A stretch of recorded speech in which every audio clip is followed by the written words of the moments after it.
Good afternoon, everyone. Hope you're well and healthy. Our apologies for this delayed start, but when you host important people, one can expect delays to happen. We're expecting Secretary John Kerry at any moment now, but let's go ahead and get started. Welcome to another meeting of the U.S. Chamber's Brazil-U.S. Business Council in partnership with the International Policy Coalition for Sustainable Growth. I'm Cássia Carvalho. For years, the Chamber has been a convening platform of stakeholders, bringing together governments and private sectors to advance the global dialogue, trends, and actions on climate. A particular focus of ours has been to address the unique conditions and needs of emerging countries by discussing public policies and business solutions that drive sustainable and inclusive economic growth. For this very reason, we are bringing to the table today the leading U.S. authority on climate and the largest investors to discuss the necessary market conditions to unleash much needed investments in Brazil, a country that plays an important role in this global effort. We have been working closely with the Brazilian and U.S. authorities on sustainability strategies and the market conditions to mobilize investments for Brazil's development needs. Furthermore, we collaborate with Brazil's Amazon Council on how to build a bioeconomy that preserves the forest and its biodiversity.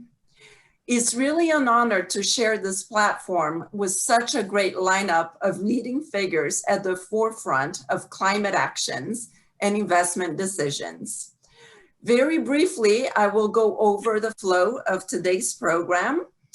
As soon as we receive U.S. Special Presidential Envoy for Climate, Secretary John Kerry, we will hear from him. In the meantime, we have with us Chargé d'Affaires, Doug Conniff, who will say a few words. We will then engage in a conversation moderated by our very own Myron Brilliant, EVP and Head of International Affairs.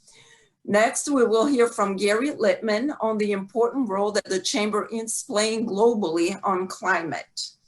In the second part of our program, we will dive into a discussion about Brazil's market conditions with the National Secretary of Treasury, Bruno Funchal, a conversation moderated by Marcelo Marangon of Citi, Brazil.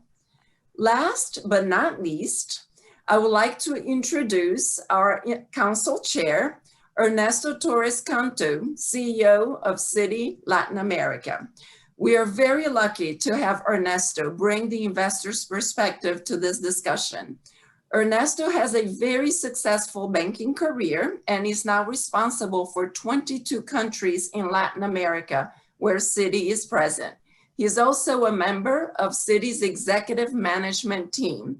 Ernesto, thank you for your leadership and participation today. So with this, let me turn over to Doug, actually, to get us started. Doug, welcome. Thanks so much, Cássia. Thank you, Ernesto. Thank you to everyone for this very important event that you're holding today. And I know we're all waiting for Secretary Kerry to be on the line soon. But in the meantime, I just wanted to take advantages of this opportunity to tell you a little bit about what we've been doing down here in Mission Brazil on this. Ever since this was announced as a priority for the Biden administration, we've been working closely with Washington to coordinate our efforts and our messaging and work together with the Brazilian government down here and many other parts of Brazilian society to advance this very important climate change effort. I think everyone on this call understands what's at stake here. And so I just want to tell you a little bit about what we've been doing really since late January on this. We have been meeting at all levels of the Brazilian government and Brazilian society. Ambassador Chapman and now myself, along with 4 other ambassadors from the UK, EU, Germany,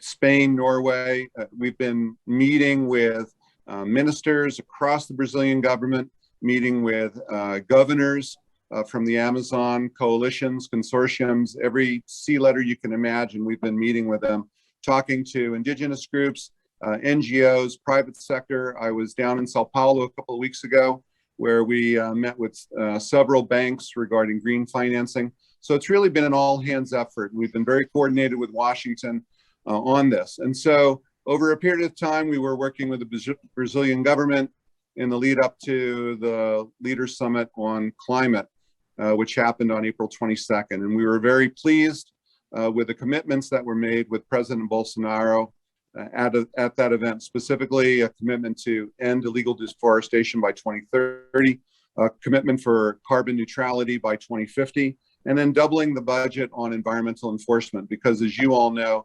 deforestation, illegal deforestation is probably one of the most important parts of this effort. And so we were very pleased to hear those commitments in April. And since then, we've been working with the Brazilian government to work with them to turn those commitments into actions. And that's really where we're at right now. What actions can be taken, concrete, measurable actions between now and COP26 in November. This is a time for all hands on deck. The United States is doing it. Other countries are doing it. And we've gotten very clear signals from Brazil that they intend to do it as well. And so we're working together on that, but it's really important to continue to have these conversations. We would like to see them revise their NDC to reflect President Bolsonaro's commitments during the Leaders Summit and come up with clear plans on deforestation, on enforcement, on what the budget will be to support that. And that will show the international community that Brazil is not just stepping up with words, but stepping up with deeds. And so that's been our focus. As you all know, Brazil has been a leader for a long time in several important areas, including the development of an energy matrix that is one of the cleanest in the world. So we want them to be not just a leader on that, but a leader on deforestation as well. We know that their emphasis is on how to do that sustainably and to develop and create opportunities for the peoples of the Amazon. Another important effort on a separate track is negotiating Article 6, because we firmly believe that one of the biggest beneficiaries of Article 6 will be Brazil itself. And so we're strongly encouraging them and working with them in that effort. But you all are the private sector, and you have a tremendously important role to play. We like to say down here that when Sao Paulo speaks, Brasilia listens. And I think it's safe to say that when the U.S. speaks, Brasilia and Washington would both do well to listen. And so it's really important to hear from the private sector, because there are many things that you are bringing to the table and can bring to the table. And we hope that you'll convey those messages strongly to the Brazilian government here, not just at the federal level, but at the subnational level as well. So I just want to thank you all for the opportunity. We're going to continue to work on this. This is arguably our top priority between now and November and beyond. And with each visit that comes down here, and we have several high-level visitors that have been coming down, this is top of their plate as we engage with the Brazilian government on this. And I'm happy to report that the federal government understands that this is a priority for the U.S. government, and we're going to work together to solve it. Thank you very much.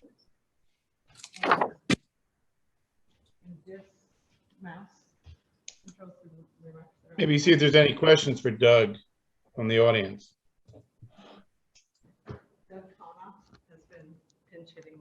I see that Secretary Kerry has joined us, so maybe we turn it over to Ernesto Torres of Citigroup to introduce the Secretary.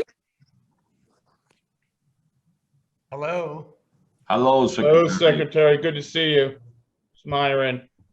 Hello, Myron. I'm so apologetic. I was in the one place in the world you can't run out of very quickly. We get it. Very good, Secretary, and welcome. And on behalf of the Brazil-U.S. Business Council and Citigroup, I'm honored to welcome you to today's event, Secretary. Throughout his illustrious career as a United States Senator, Secretary of State, and now as a Special Envoy, Mr. Kerry has been at the forefront of tackling the global climate crisis and raising awareness of the existential threat that greenhouse gases pose to the planet and the future for our children and grandchildren. 6 years ago, then Secretary Kerry led negotiations for the United States at the Paris Agreement. And this November, he will be leading the effort at the critical important COP26 in Glasgow. In April, President Biden hosted a leaders summit where the United States announced it will reduce its emission by 50% to 52% by 2030, a very ambitious target. And as a Special Envoy Kerry said 2 weeks ago in London, the world needs to cut emissions, greenhouse gas CO2 emissions particularly, by at least 45% by 2030, in order to be on a credible scientific path to mid-century reaching net zero in that date. In that same speech, he underscored the importance of clean and emerging technologies, clean energy, and the transformative impact that reaching global net zero emissions would have on the world's economies. We agree with the Special Envoy Kerry that the time is now for governments and the private sector to take meaningful and measurable actions to address the climate crisis before it is too late.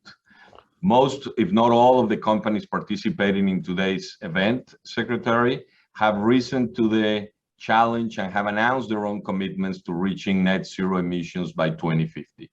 Speaking on behalf of Citi, on her very first day as our global CEO, Jane Fraser announced Citi's commitment to reducing the emissions of the bank operations and investments. We committed to net zero financed emissions by 2050 and reduce our operational emissions to net zero by 2030. Sustainable financing is also a critical component. And because of that, we have committed $1 trillion in sustainable financing by 2030. Over the past year, we have witnessed a dramatic reallocation of capital as investors have flocked to the sustainable assets to hedge against the inherent risk posed by climate change. This trend will not only continue, but it will accelerate as investors and companies align their core financing needs with sustainability goals that better reflect their core values and promote their social contributions. As home to the Amazon, and being the hemisphere's second largest economy, Brazil has a critically important role to play.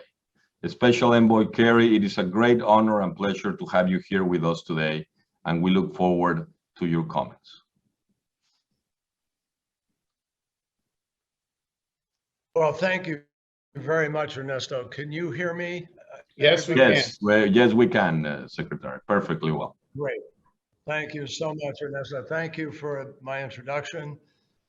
Thank you to the Chamber of Commerce and to the business group and to the Citigroup. I'm sorry, excuse me, but thank you to Citigroup as well as to the Brazil-U.S. Business Council. And appreciate your comments about what companies are doing and where we are. So let me try to put this into perspective if I can. I heard Ernesto a moment ago talk about the commitments being made about net zero by 2050. But let me try to focus everybody in on sort of where we really are. I had the privilege of leading our negotiating team in Paris, where 196 countries came together to commit to hold the Earth's temperature to well below 2 degrees and to try to achieve 1.5 if possible. Now, I don't know what your definition of well below is. Mine is certainly well below 2 is not 1.9 or 1.8 or 1.7. It's pretty close to 1.5, 1.6, somewhere in there. So we have our work cut out for us.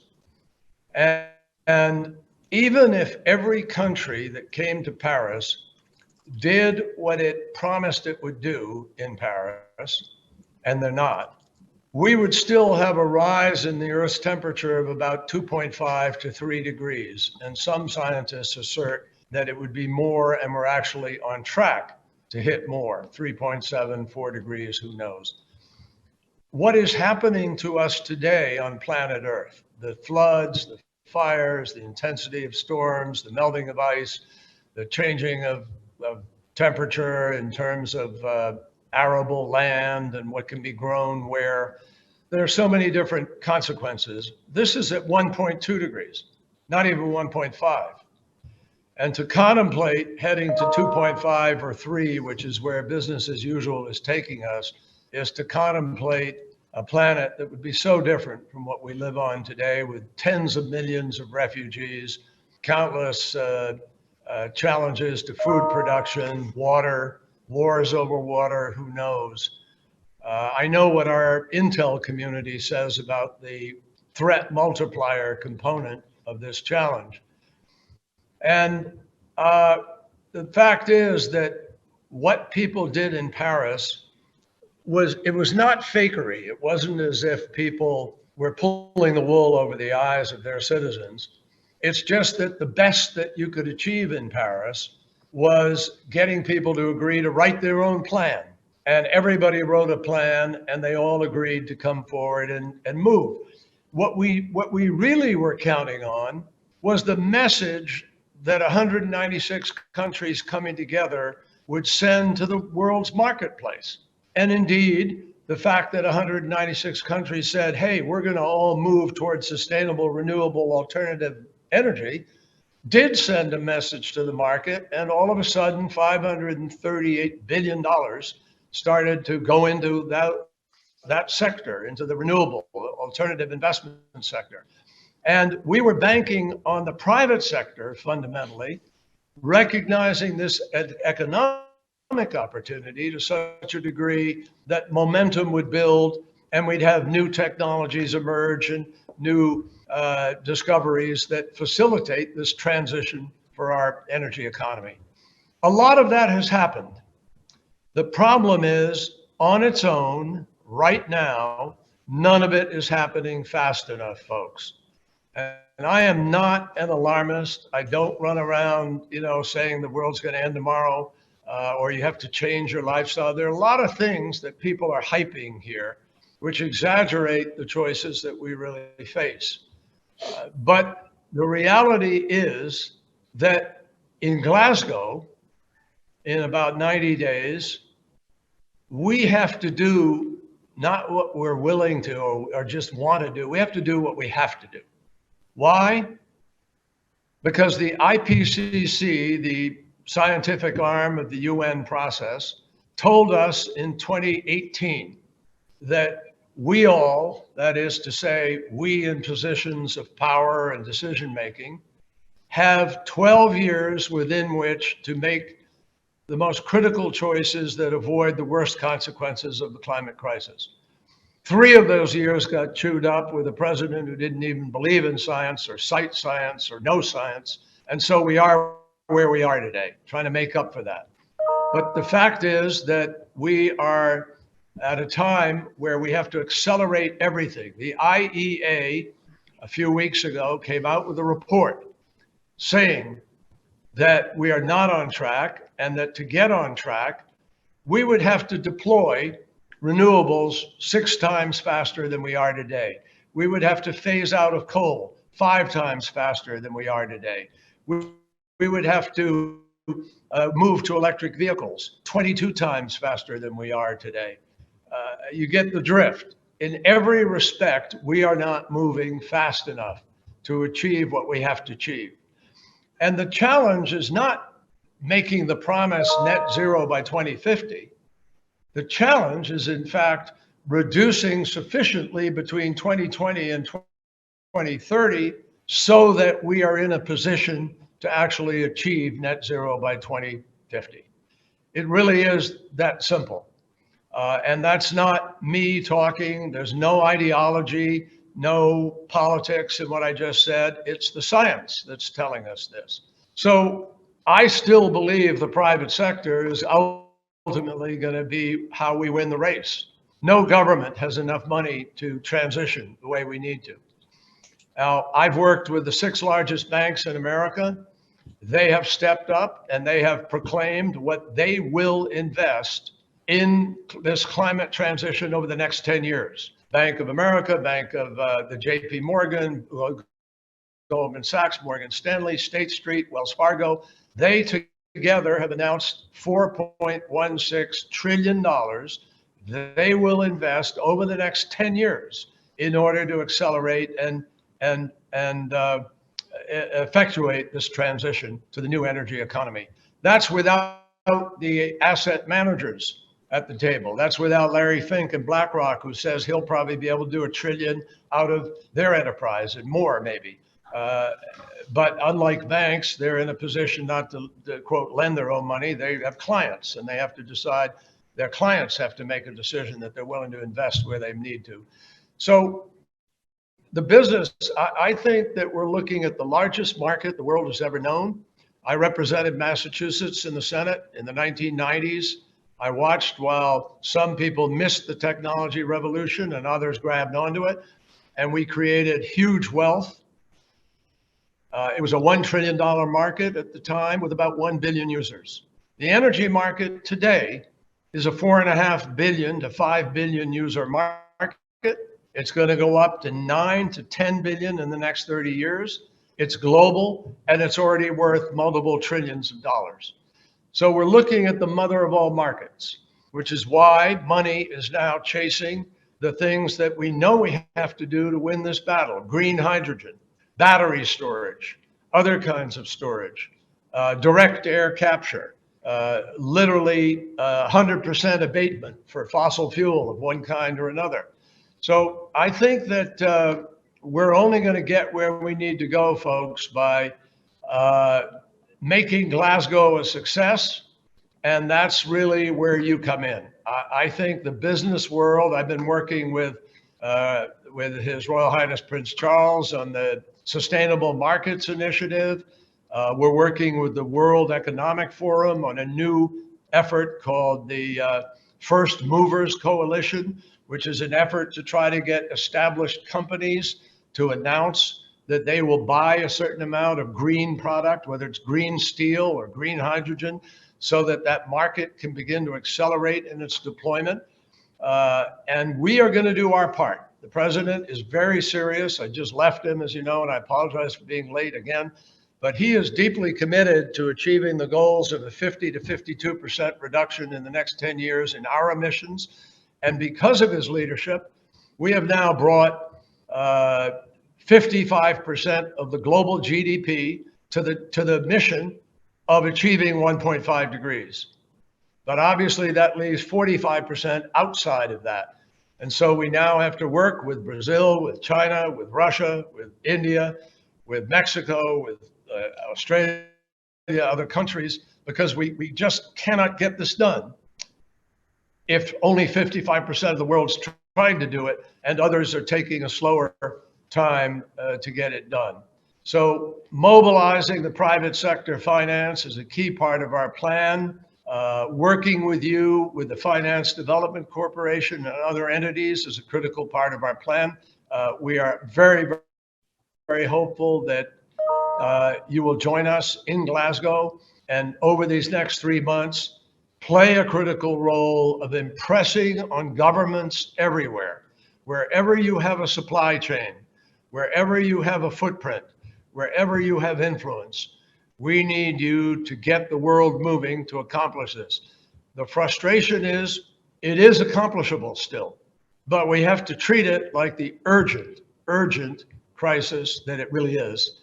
And there's no way to get there with a shortcut. We've got to take a whole bunch of technology, 40 of 46 technologies have to be brought to scale and get out into the marketplace in order to achieve what we need to. So I've gone on a little longer than I meant to, but I appreciate very, very much the opportunity to share a few thoughts with you. And thank you for coming together in this endeavor. Well, Secretary Kerry, let me jump in here. First off, it's good to see you again. And I'm going to dismiss my prepared remarks in response to your comments. Look, you've been a long-standing leader in focusing U.S. attention and global attention on the need for climate transition. If I was sitting with you where you are now in the old executive office, I would say the chamber and other groups are a little slow, but we've all wakened up to the challenge. And I think the business community fully accepts the challenge. We want to incentivize innovation. We want to support technological solutions. And obviously we want to work on infrastructure in a sustainable way and finance, which is a thrust of your point. I think we all see the imperative. We understand the necessity. Here today, Secretary Kerry, you have members of the Brazilian community as well as the American community, because we're focusing a little bit on the U.S.-Brazil relationship. Ernesto, by the way, who chairs Citi's Latin America region and responsible for the whole region, a role that Jane Fraser had previously when she chaired the U.S.-Brazil Council. Had you been here earlier, you would have heard Cassia, who is the executive director of the council, talk about our imperative under the Brazil Council to be supportive, to push the Brazilians where it's needed, encourage them to be a responsible stakeholder with you and others in this endeavor. I'll just say a couple of quick things and then ask you a question and turn to a couple of our prepared panelists who will offer some thoughts. First off, look, we see the chamber and the business community as a valuable partner. Secretary Kerry, you know this from your other roles. We have American chambers operating in over 100 countries. Anytime you want to speak to a global audience, we can put it together like that. We're in 55 countries directly through bilateral councils like the Brazil one. We have a China center, many other places where you can engage. In fact, many of your predecessors like Albright are already engaged in some of these areas. So consider us a partner, not just on climate, but on COP26. I want to emphasize that. We very much want to be a partner there. We're working with your team. We're working with obviously David Thorne and with Elliot and many others. And I want to thank Ruth and Catherine and others who participated in this program, engaging NSC staff like Melanie. So feel like we have robust engagement with you and we accept your challenge. I know you're getting around to CEOs in the banking and asset management field, and you mentioned a few. But Main Street has a role here too, right? They're innovators. They're going to create the technological solutions, and you're going to hear from you today. I also want to say that I think Brazil has to play a central role here. It's hard to fathom making progress if we don't address deforestation in the Amazon. If we don't address, not just from a Brazil standpoint, look at Colombia and other countries who have a responsible role there. So we've seen what's happened in Brazil. We talk about challenges in our own country in the last few years, but think about what's happening in places like Brazil. So President Bolsonaro made some pledges. You heard him in terms of 2050 carbon neutrality, the charge d'affaires. Doug referenced that earlier before you got on. What are you doing, Secretary Kerry, and your team? It's not a huge team, but it's an important team, doing to sort of support the countries as they prepare viable roadmaps to really get prepared to meet the commitments on the NDC. And what do you need from the private sector? Because we want to drive this as well. We want to be a partner in this. So what can you tell us about where you see the roadmaps and action plans coming together? You said 90 days out, so you must have a sense who's doing well and who's not. Is Brazil meeting your test here? Not yet, but we're hopeful. We're eternally hopeful. I hope not unrealistic about it. I met with the governors. I met with a group of governors of Brazilian states just a couple of days ago virtually. We had a very good discussion. The governors were extremely forward-leaning. I think we had about 18 or so governors represented, and they were all forward-leaning, and they want to work. They want to get things done. I also met just the other day in London with the new Brazilian Environment Minister, Minister Lecce. And he is, I thought, impressive. I thought he was smart. He comes from the Amazon. I think he's committed to try to do something. I know that you all, Citigroup and U.S. Brazilian Council and so forth, are committed to dealing with the illegal deforestation and the increasing fires in Brazil and so forth.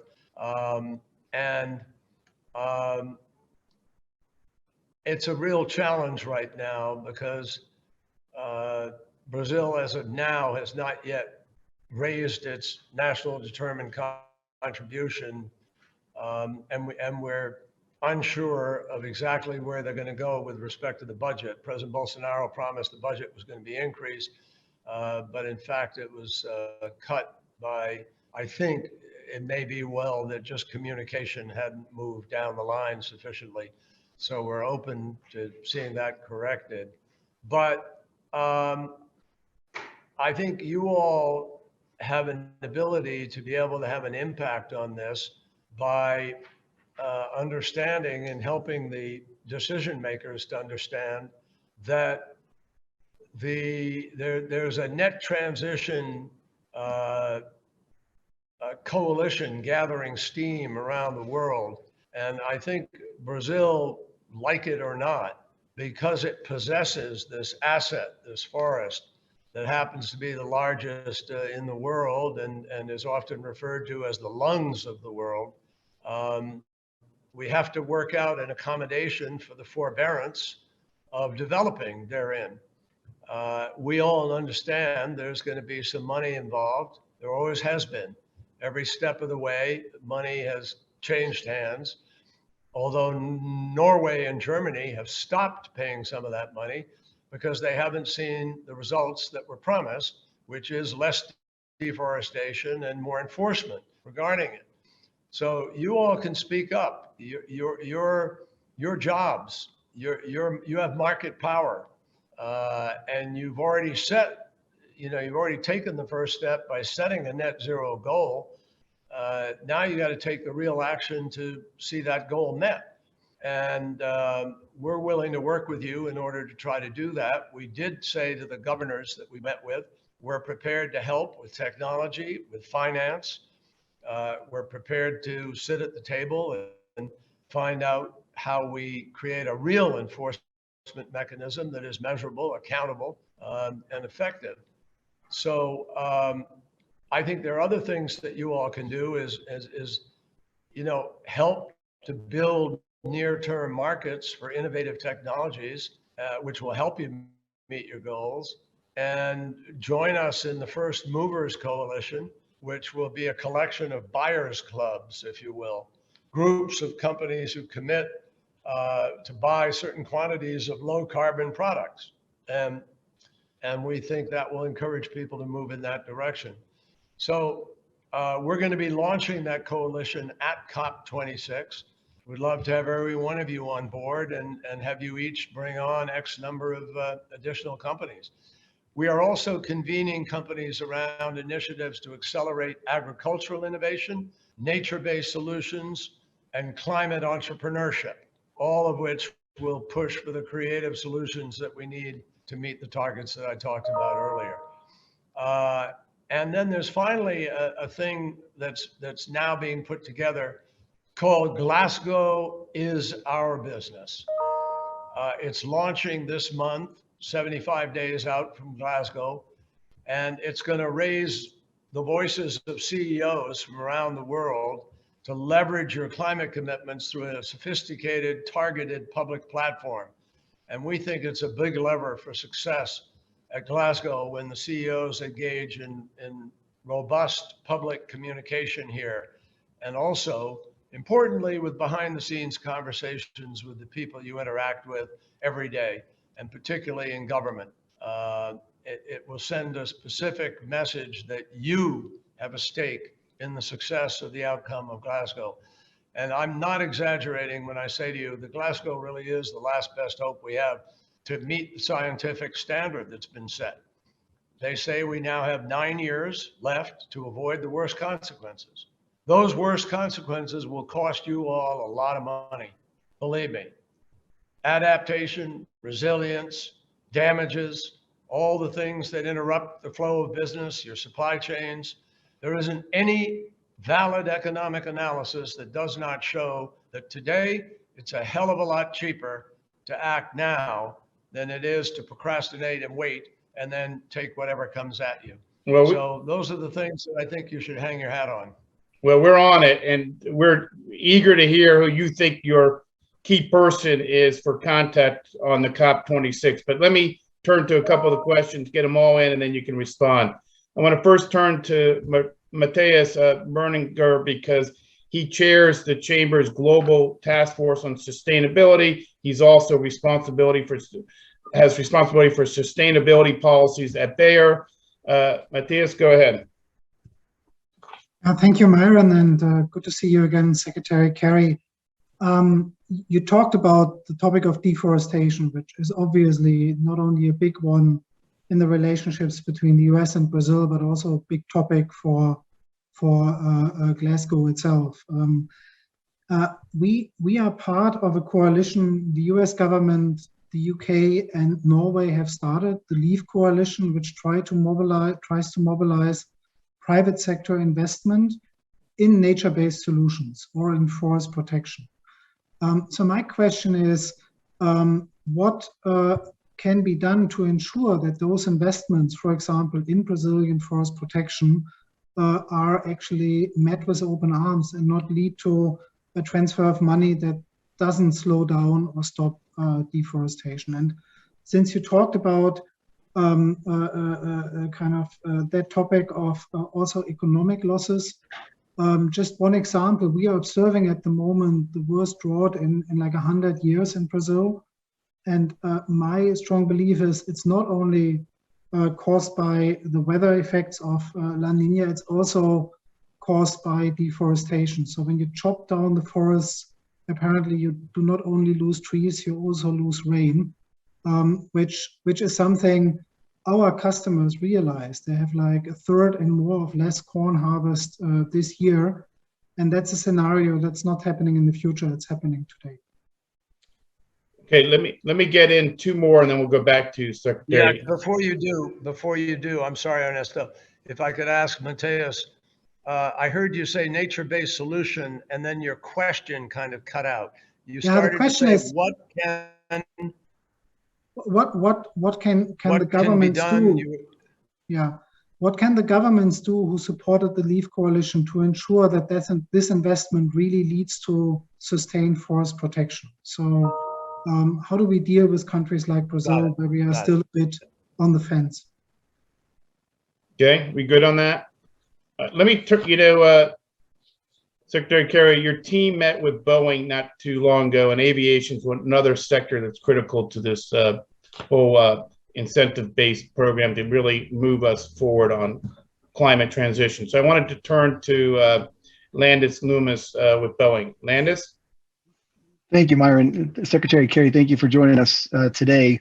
I mean, the aviation industry, from our perspective at Boeing, and I'm speaking to you from Sao Paulo, is fully aware of the challenges that you raised and committed to meeting the ambitious greenhouse gas reduction goals that we've set for ourselves in industry and being part of this ambitious agenda that you have laid out so clearly today.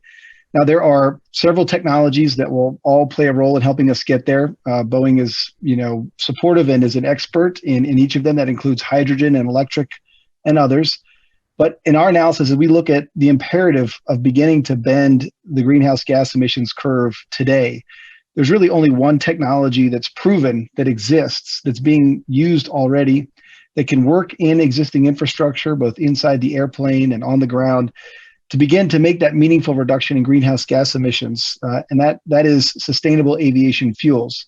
So we as a company are driving a lot of our effort around this technology, ramping up the technology. We made a commitment earlier this year to certify our aircraft by 2030 to operate 100% on sustainable aviation fuels, and we're working hard on that already. But the issue we face as an industry is that there's simply not enough of it. You referenced in your remarks the imperative of scale, and that's the problem that we face as we look to sustainable aviation fuels. Now, we're investing in technologies and partnerships around the world to try to overcome the issue of scale in SAF. And when we look at Brazil, we see a unique configuration of capabilities and opportunities.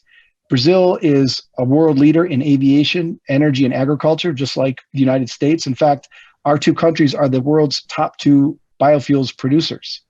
And what we'd like to encourage is an effort, as you said, to use our influence to help drive a partnership between the two countries that can leverage our expertise in these areas to try to tackle the issue of sustainability together. And I think particularly given the recent meetings that you had with Minister Leite and also with the governors.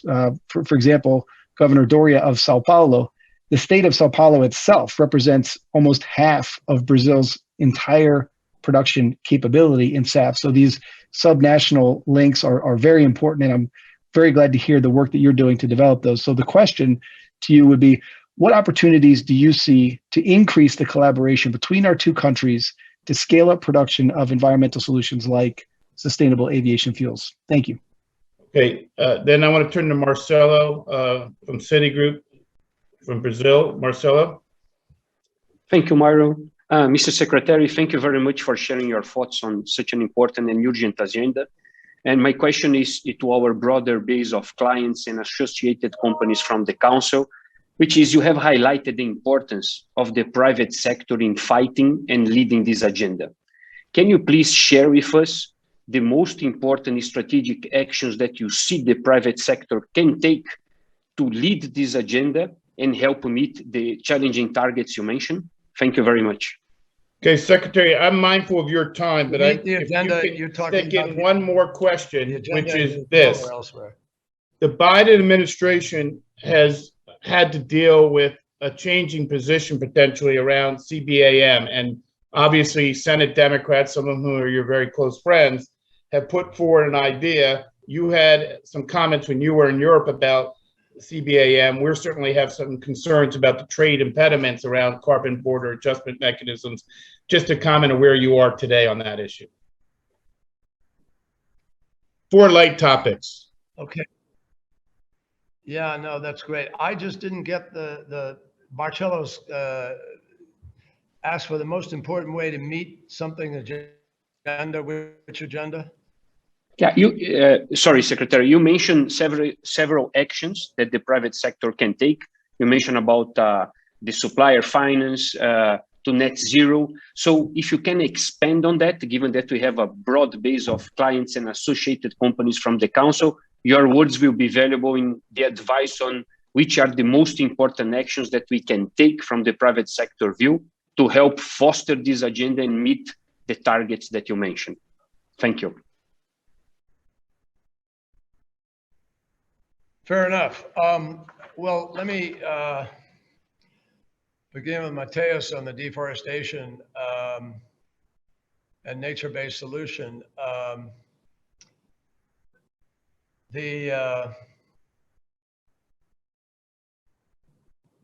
Well, I think he also asked about the CBAM too, but look,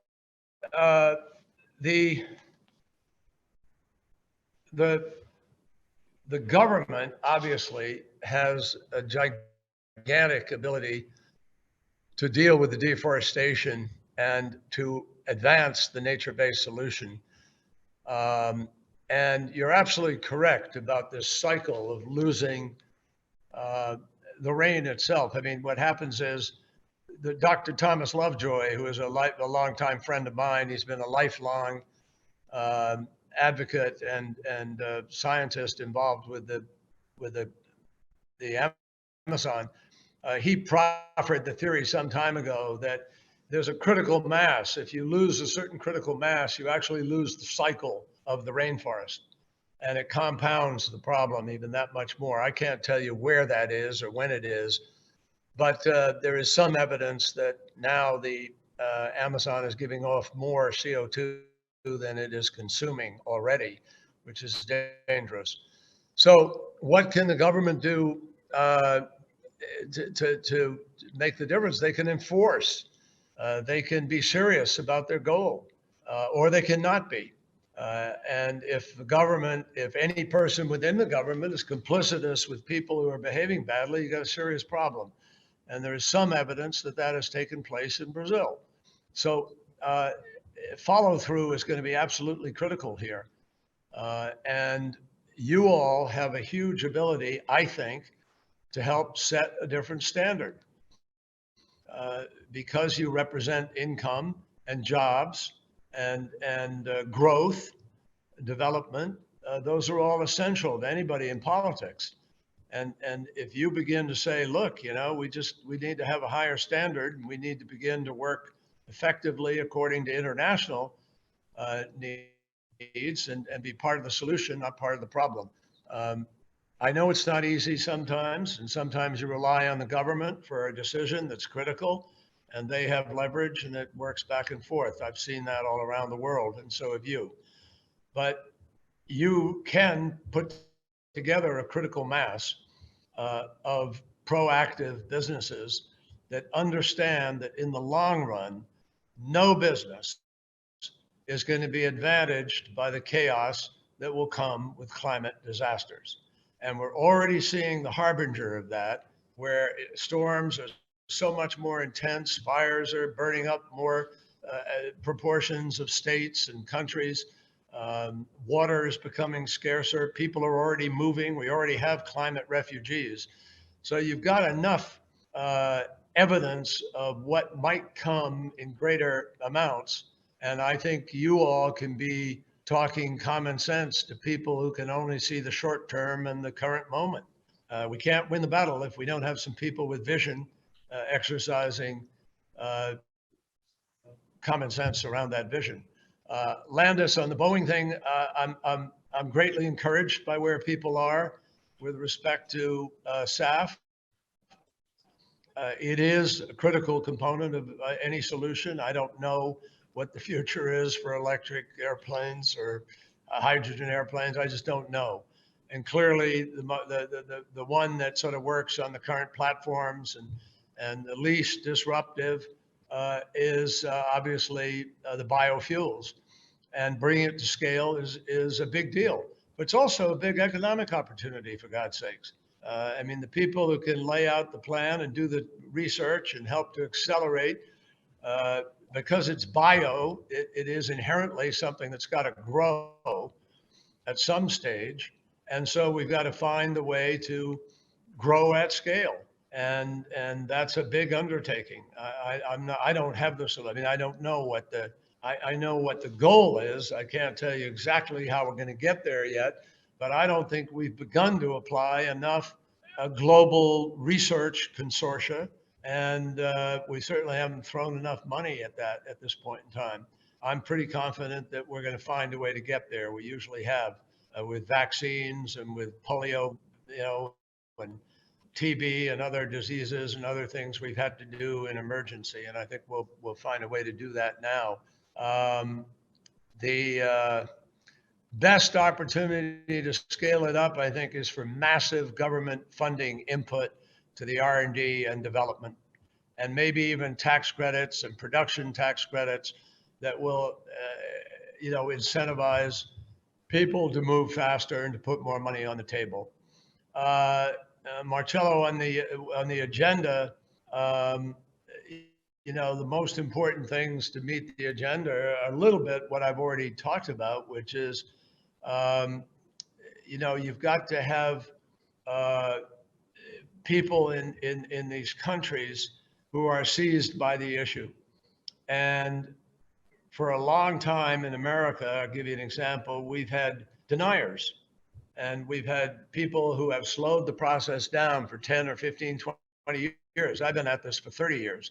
And I've watched a huge amount of money be spent, a huge amount of money, much of it from vested corporate interests who have obscured science, denied the facts, avoided the evidence, and who put out very glossy, highly paid for advertisements that, offer up green behavior when it isn't really green.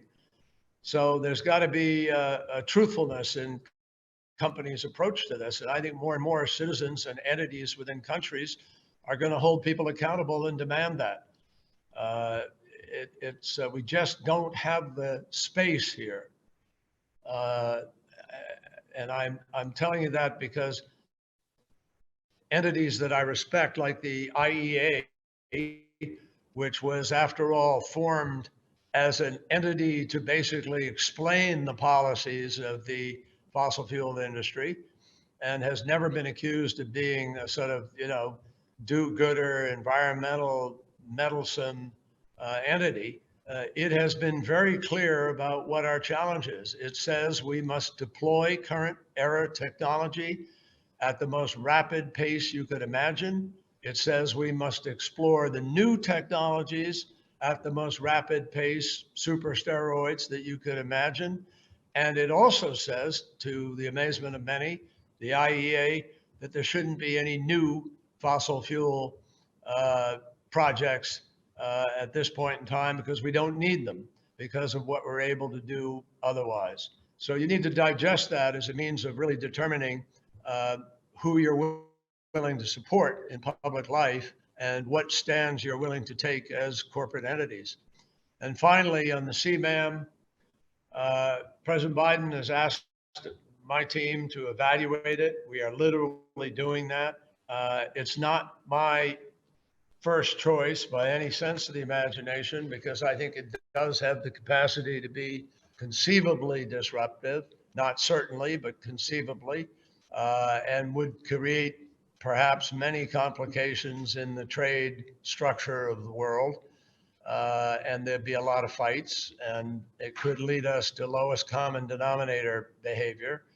But on the other hand, I think you would all agree with me that if 1 or 2 or 10 or 100 nations are making a bona fide, all-out effort to produce goods using minimal carbon and eventually none, that they should not be victimized in the marketplace by people who are selling goods that were produced with a massive amount of carbon and without regard to the impact on the environment. So this really depends to some measure on what those countries are willing to decide to do. If they want to be good citizens globally and try to fight to stand up for a level of reduction in emissions and so forth, and make their best efforts, then I think it would be a mistake to be deploying it. But if countries are going to snub their nose at the science and continue to spew out massive amounts of CO2 and methane, notwithstanding the evidence and the effort of a whole bunch of countries, people may be left no choice but self-help. And that self-help may emerge in a border adjustment mechanism. So, I think we all ought to be working to avoid it. That could be one of your missions, to make sure that countries are doing what they really can do in order to be good global citizens and preclude the need for self-help. Okay, well, let me just say on behalf of everyone, thank you for participating here today. This is really focused today on the U.S. Brazil relationship, but your comments were broader in construct and gave us a lot to think about. I agree a lot with what you said on CBAM. It is an issue for us. I mean, there are other things we could do. In fact, we could eliminate tariffs on environmental goods. That's an example of a step that would be positive. But the bottom line is your emphasis on the private sector role in financing, in providing sustainable infrastructure, in putting pressure on governments. As I said at the outset, I think you have seen a business community waken to the challenge. You might have liked to seen it 30 years ago when you first came in, but I think broadly speaking, across every sector of our economy, the business community now knows the imperative. Now it's about tangible steps to be taken, not just words. And I think you're seeing that too in the kind of innovation solutions that are being put forward. There's a lot to be done, banking, aviation, technology, you name it. But I think, Secretary Kerry, first and foremost, I want to ask you to name someone on your team that we can be coordinated with when it comes to the COP26. We have a delegation that's going there. We're working with the private sector.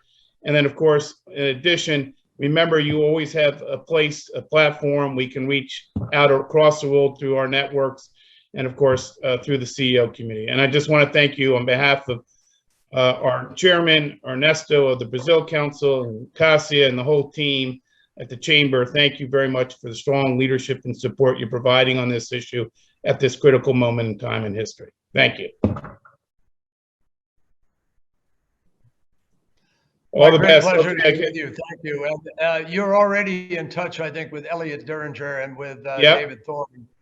And they're currently working in our outreach to CEOs around the country and around the world. And we look forward to working with you. Honestly, we're delighted.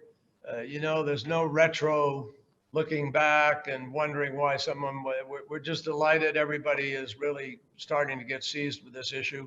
We can win this. The benefits of winning this are just enormous economically. And I obviously want to see as much push on technology and bringing to scale. This can be a really exciting transformation. It's the biggest one we've had since the Industrial Revolution itself. And I think people should be very positive about where it's heading. And that's why I have no illusions. That's why those banks are putting the money on the table. They know that people are making money today. The incredible cost reduction of solar and wind, it's only going to increase as the technologies get pushed here. And I think it's going to be an incredible growth period for economies around. Well, productivity is promoting efficiency, but we have to drop costs in some areas as we transition as well. So that's something that innovation will drive with the help of government. You still have a lot of work to do with China and India, but that's a topic for another day. And I just want to thank you. We know it. Well, we can talk about that another day. We know it. Thank you. Okay, thank you very much. And let me turn it to Gary. You, I know we have some Brazilians who are going to speak later in the program today as well. Thank you, Secretary Kerry. We'll be in touch with your office. Thanks a lot. Take care. Bye-bye. Thank you very much.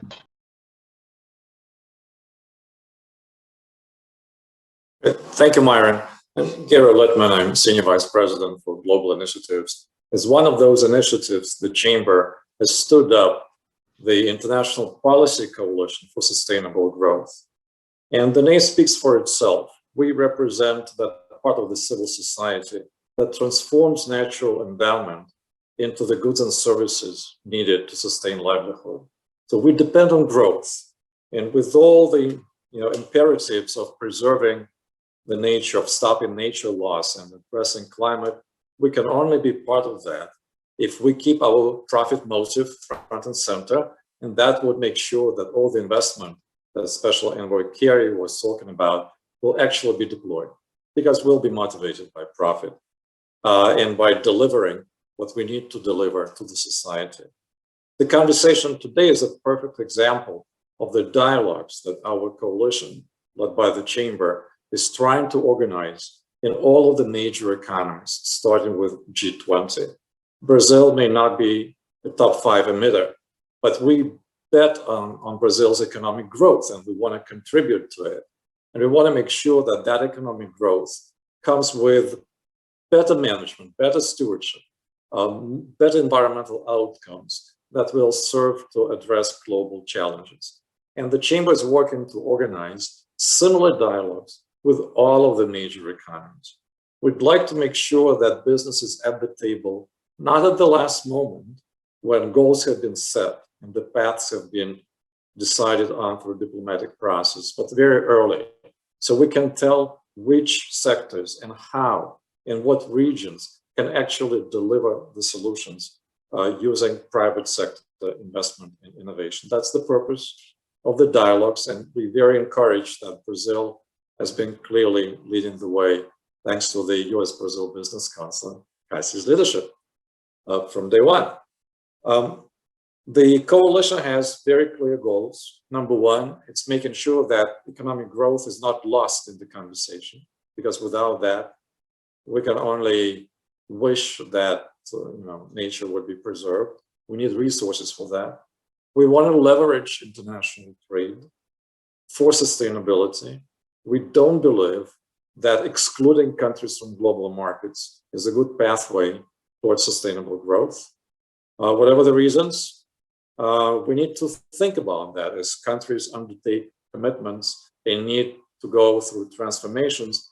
They need to preserve access to global trade, to the hard currency. They need to buy our products and services. They cannot simply drop it and move to something without changing their terms of trade. How to do it well, how to do it with us is a very important question. Driving capital towards sustainability and climate adaptation, mitigation, and importantly, climate resilience is an essential component of that.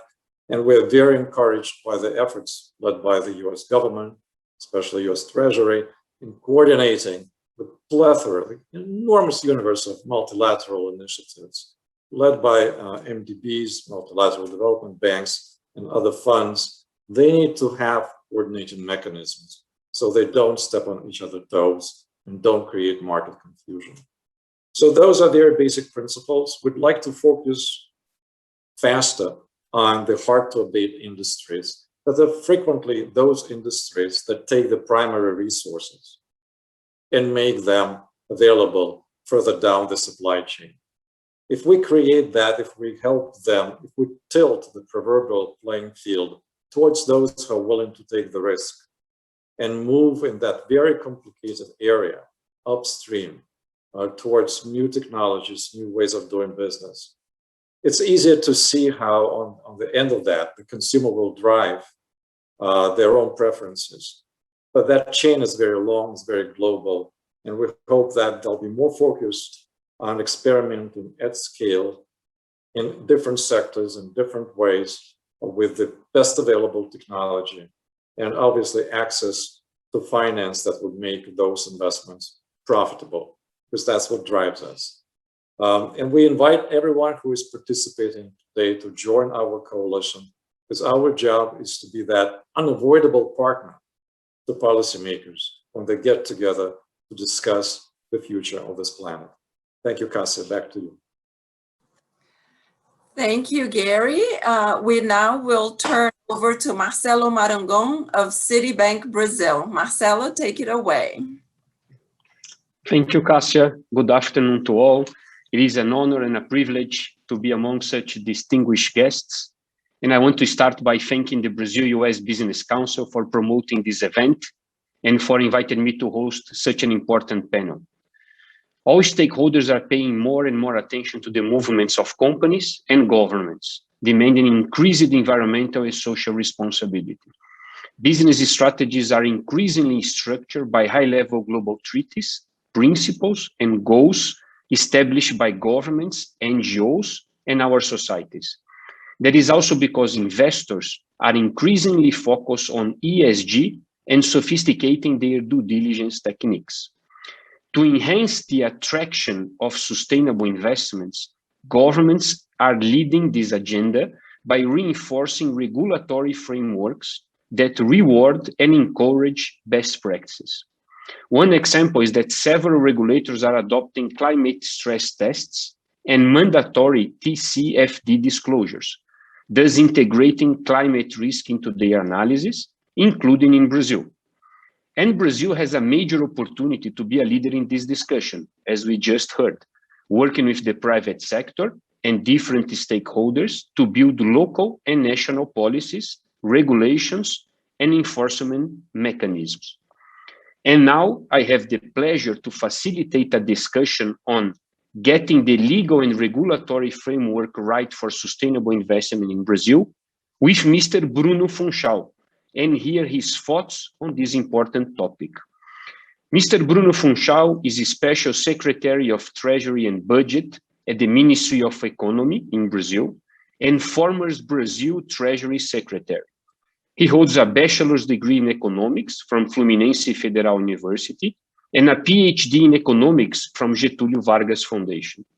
He also holds a postdoc from the National Institute for Pure and Applied Mathematics, and he is a professor of economics at FUCAP Business School and was visiting researcher at the University of Pennsylvania. Between 2017 and 2018, he was State Finance Secretary at Espírito Santo State. And during his administration, Espírito Santo was the only state in the country that received the highest rating for fiscal management from the Federal Treasurer, which is rating A. Mr. Funchal, thank you for being here today. The floor is yours. Thank you, Marcelo. Thank you for this invitation. It's a pleasure to be here to debate sustainable investments and talk a little bit about what we are doing in terms of projects, regulatory frameworks, some resolutions, and also change that we did on our annual financing plan that now we put in 2021 the goal of developing a framework, a ESG framework, to in the near future issue some ESG bonds or green bonds. So we are tracking this way to reach as soon as possible this new new issuance of sovereign bonds. I don't know. Can I share my screen? I will do some a very brief presentation. I don't know if I can. Sure. Please. Yeah. Yeah. Okay. Are you seeing my screen? Okay. Yes, we are. Okay, it's very brief. I divide in three parts. First, our fiscal situation, but the economic opportunity of sustainable investments, and then we go to the part number 2 that we talk about new investment regulations and resolutions of the Monetary Council that helps the market to incentive sustainable projects of infrastructure and other types of assets, okay, climate assets, for example, and then I end my presentation talking about our project of building a new framework of ESG. I believe that's one important step for us. It's an important step, since we know that foreign investors, we are declining the ratio of foreign investors in Brazil, and we know that this could be one important tool to attract foreign investors for the Brazilian bonds. Okay, so one thing that's important to say is that we all know the very difficult fiscal situation that we have in Brazil, and we have problems in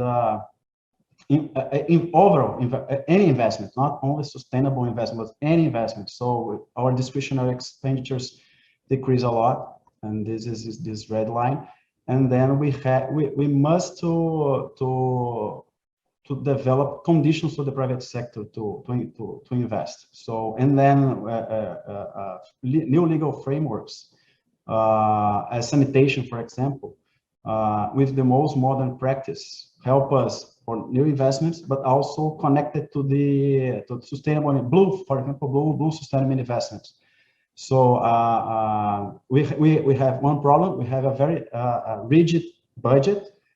We have small space to invest, but our goal is to give conditions to the private sector, design market rules to incentivize sustainable investments. And for example, we have one decree from 2020 that boosts investments, environmental investments, maybe on the urban mobility, renewable energy, and basic sanitation. This decree changed an old decree from 2016, and it busts environmental investments a lot. We see here from 2016 to 2020, before this change of this new decree, we have investments focused on the sustainable infrastructure projects. We have 6.4 billion reais only, and in the last year, from 2020 to 2021, we have 4.6 billion reais of investment in sustainable infrastructure projects.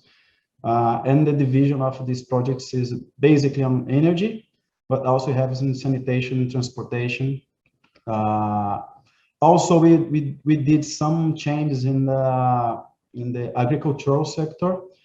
We introduced the rural producer certificate.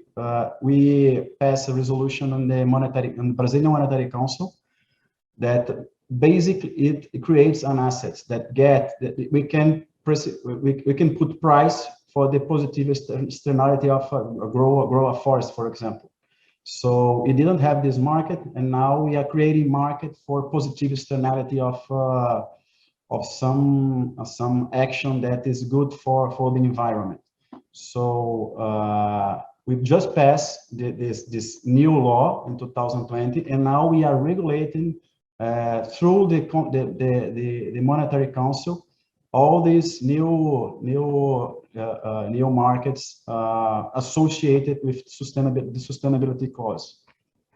So one example is this green RPC framework. So once we have, I don't know, a production of a mahogany or coffee or anything, and they sold this production, but now they can earn some money in the growth period, and we measure the amount of oxygen that this new this production issues, and then they can sell these assets. So once we have one positive externality, and now we are creating market and making this positive externality now, since it has a price, it's a new revenue for this for the producer, which is very good because it stimulates this production, the production that are associated with positive externalities associated to environment.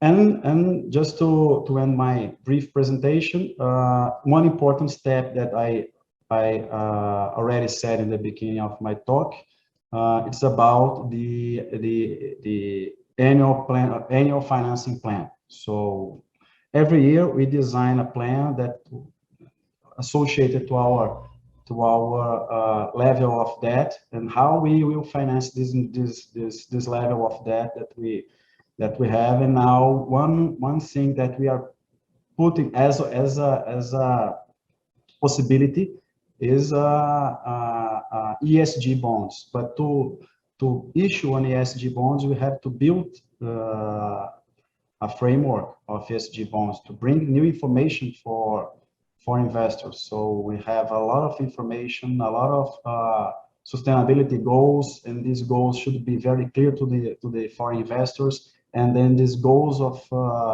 that are clear and for investors are associated to action in our budget.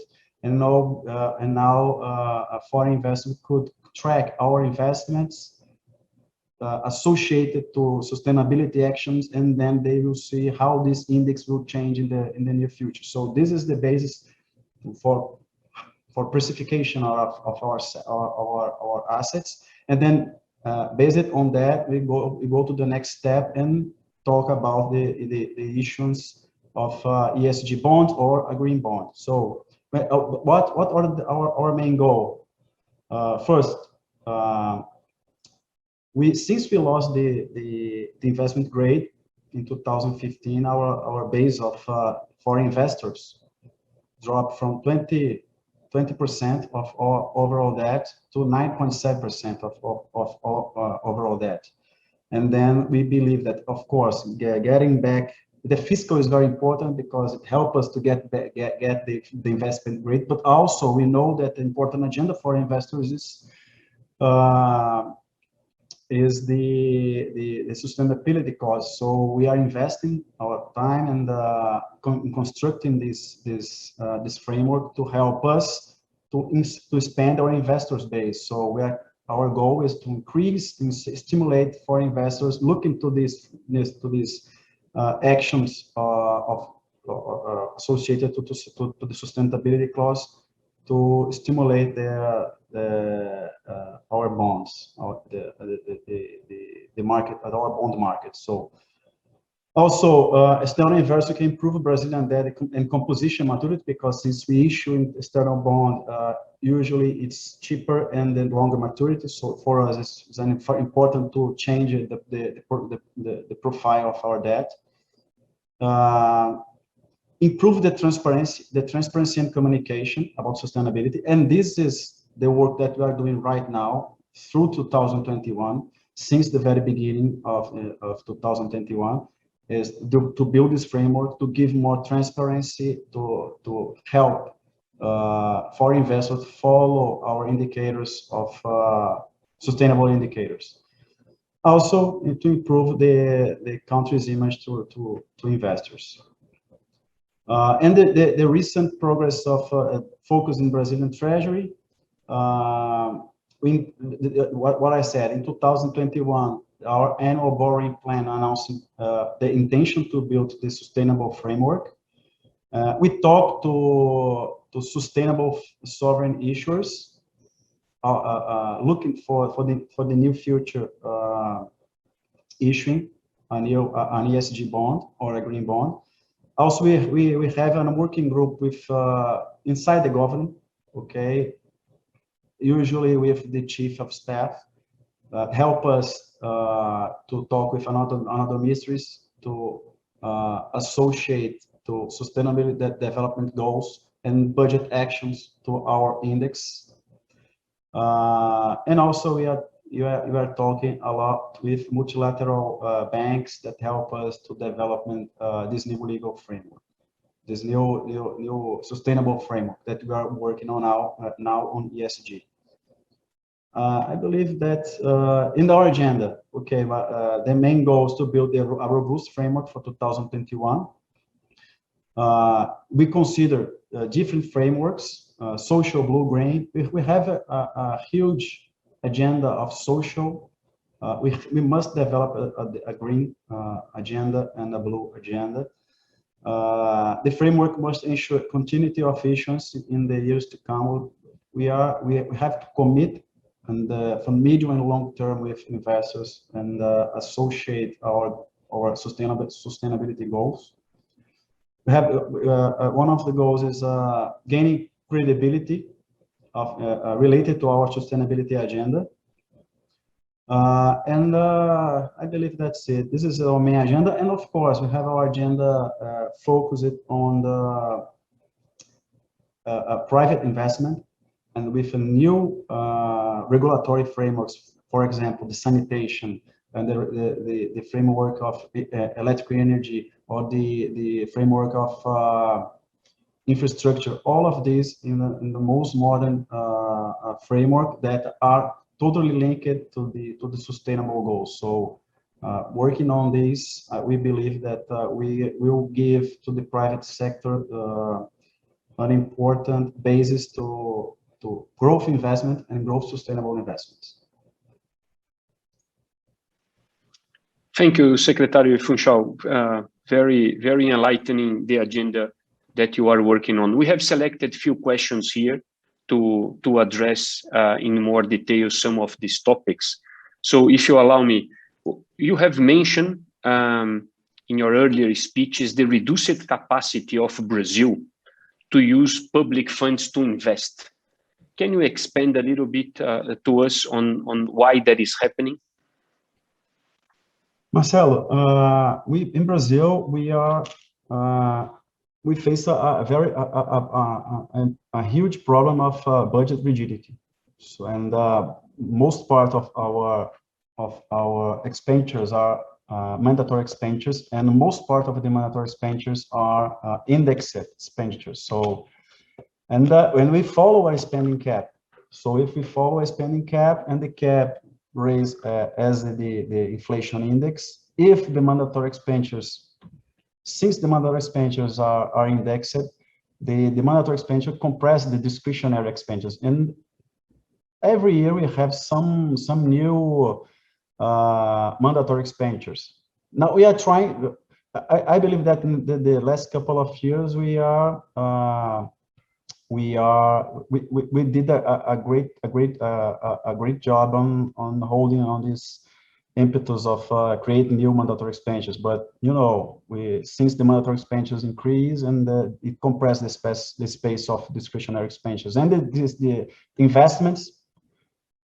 Investment is exactly the discretionary expenditures. So our space to do investments, not only sustainable investments, but any investments are very small. So this is why our agenda is connected to design legal frameworks to stimulate the private sector. Exactly. Thank you. And within that context, do you believe that the COVID made the public investments in Brazil more challenging, and how you have been addressing this agenda to recover the public investment capacity? The COVID crisis gave us an additional challenge because we spent a lot last year. So we already have gross debt GDP ratio above our peers in Latin America. So, and with our fiscal effort in 2020, it was around 10% of our GDP, and in this effort, raise our debt GDP ratio from 76% to almost 90%. So we have to do an effort to get back to the primary surplus, and then get back to reducing our debt GDP ratio to moderate levels compared to our peers. So this is why we have our, and to do this, we must follow the spending cap, because the spending cap gives us the credibility. So this is why we have a very small space to invest in it. Thank you. Now moving a little bit to the regulatory framework. As we know, the regulatory developments are advancing quickly to assess climate risk in the financial system, including risk disclosure and potential future capital requirements. You have mentioned some in your presentation, but what are the main achievements in this agenda so far in Brazil? And what ways do we still need to advance in order to get quickly to that agenda? I show in my presentation some accomplishments that we just did in the government. We are committed to the agenda. We understand that its relevance for the future, for all the society, and I can bring a lot of initiatives, but I highlight the green rural producer certificate, as I mentioned in my presentation. The green debentures, the green long-term bonds. We have incentives associated to these bonds. We have an important agenda at our financing plan within the debt management office, and also an important agenda and studies ongoing about carbon credits. So in this study about carbon credits, the World Bank is with us debating, and then we can talk more specifically in the following. Mm-hmm. Thank you. Indeed, a very solid progress there. Now talking a little bit about the Brazil Central Bank, right? So Brazil Central Bank is carrying out a strong sustainability agenda, promoting the allocation of resources towards the development of a more sustainable economy. How can the Central Bank and the Ministry of Economy partner to promote this agenda? The Ministry of Economy and the Central Bank work together on the Monetary Council. Our National Monetary Council, we have three votes. One vote is on Ministry of Economy, another vote is the President of the Central Bank, and another vote is my vote. And we work to develop some innovative changes connected to the best practice, and a lot of these changes are connected to sustainability cause. For example, I have here, for example, we have every year we have subsidies on agriculture. Okay, we call Plano Safra, and these we subsidize credit lines for rural producers that apply environmental sustainable techniques. So this is one we put in a resolution to increase subsidies for this specific type of credit connected to sustainability techniques. Demands for financial institutions to demand credit takes a more restrictive environment in conformity to documentation and determined by areas and regions. Also, it forbids funding for some kind of activities in special, some Brazilian ecosystems, for example, Amazônia and Pantanal. We have a resolution on the National Monetary Council on that. Also, we try to maintain prudential regulation framework for environmental and social risk managements inside financial institutions and align with the best international practice. We have 2 resolutions of the Monetary Council that works on that. So on the universe of regulations on the financial systems, we're part of it, that, and we work with the central bank. A good share of it are associated with some sustainability costs. Thank you. Now talking a little bit about the legal and regulatory framework. As you know, investors are increasingly focused on ESG, with exponential growth of ESG and sustainability-linked bonds issuance, as you also mentioned in your opening presentation.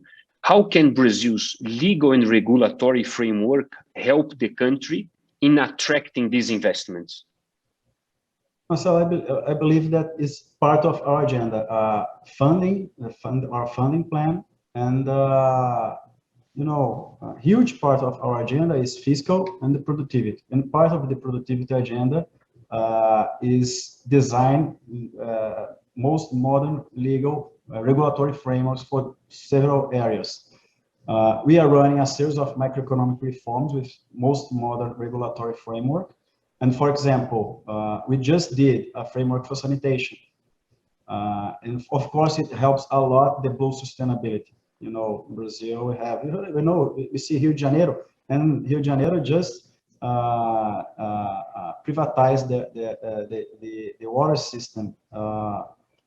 SEDAI, it was very important for the sanitation of Rio de Janeiro.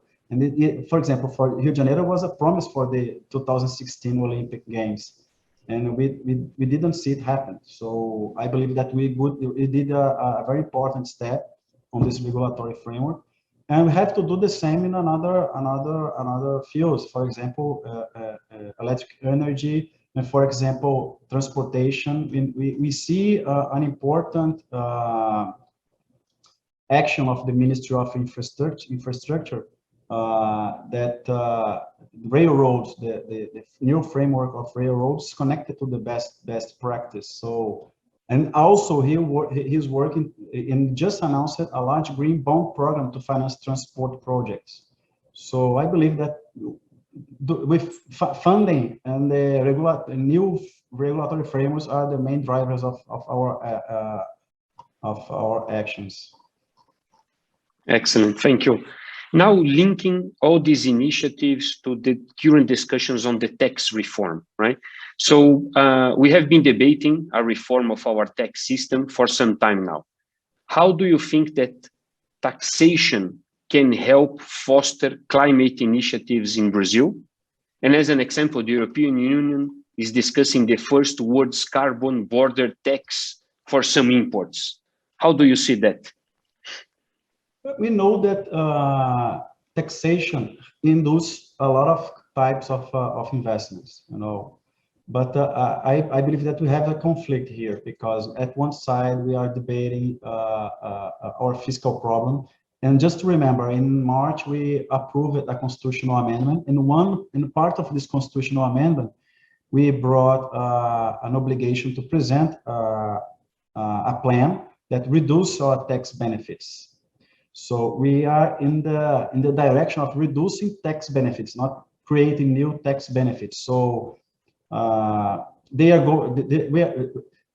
don't see a room to use tax reform to create a tax benefits associated to climate initiatives. I believe that we can stimulate it, but not using the tax system.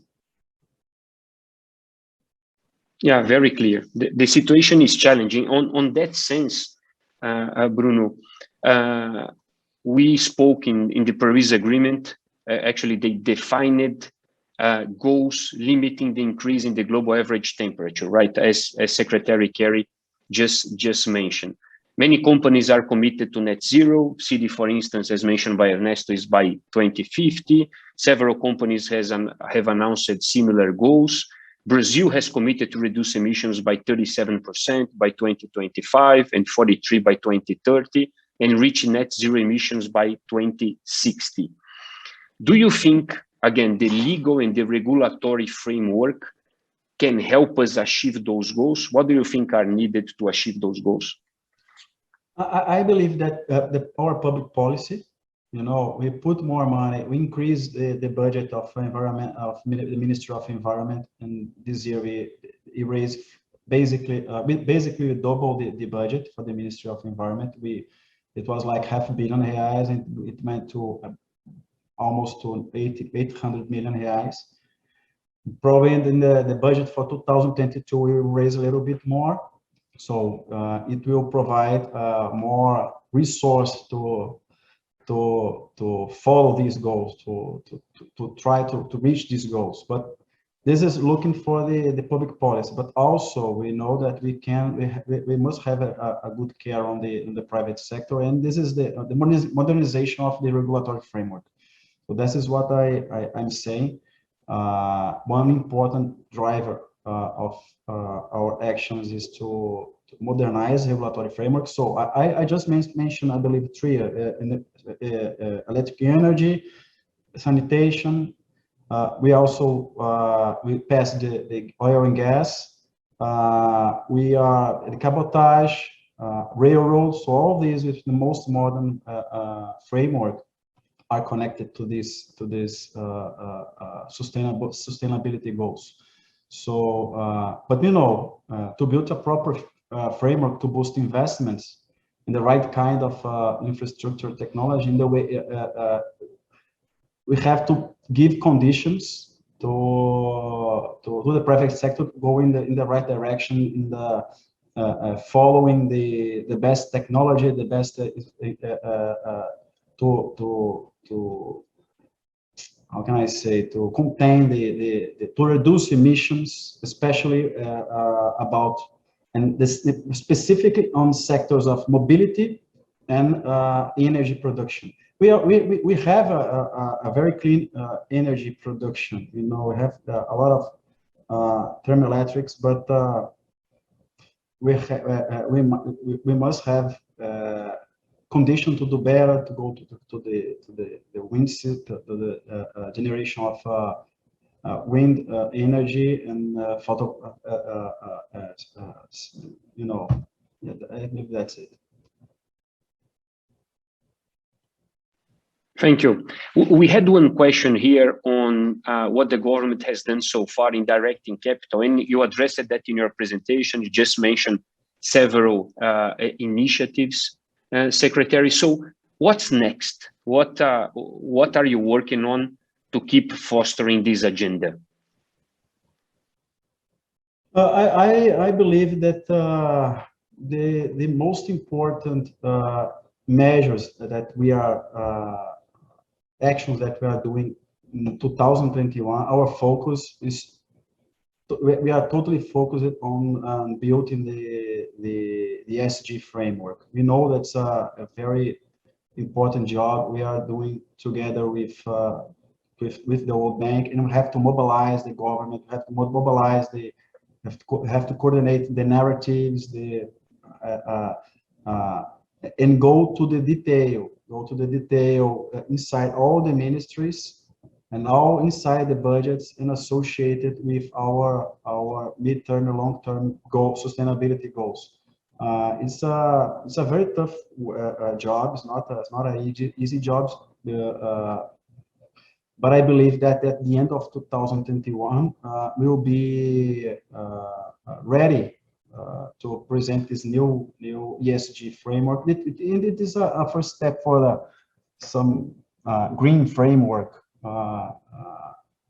and I believe that in 2022, issuing some ESG bond, I believe that will be a good step for Brazil. Thank you. Excellent. Now, the two last questions on the relationship with the private sector, Secretary. So one is, we have seen increased investments. The government has been facilitating those. You, again, stated very clearly in your opening remarks. So what are you doing to keep close to the private sector following these discussions and facilitating those investments? What we are trying to do is talk with very frequently talking about our plans, and basically focus it on these projects, the projects of a regulatory framework. So we talk about with some associations in the private sector, explaining these frameworks in the pipeline of the discussion in the National Congress.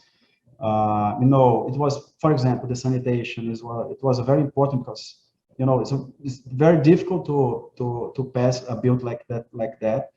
We know that the former government tried to pass this new framework. They didn't succeed, and then we have to talk to the society and get allies. You know, talk a lot with market and getting allies in several issues for frameworks, for some modernization of frameworks.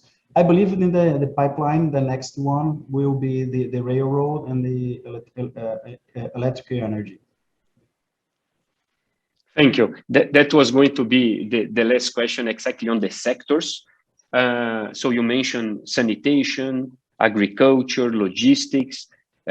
What would be the next ones, right? So you mentioned energy. Oil and what gas. else you see come? Oil and gas. What else you see coming, Secretary? In the pipeline, what we just did, we did in the gas and the sanitation. Now in the near future, we have the cabotage, the transport over the seas. We have the electric energy, oil and gas, and railroads. And I believe that railroads will be one of the most important because you know, electric energy, we already have good performance on this type of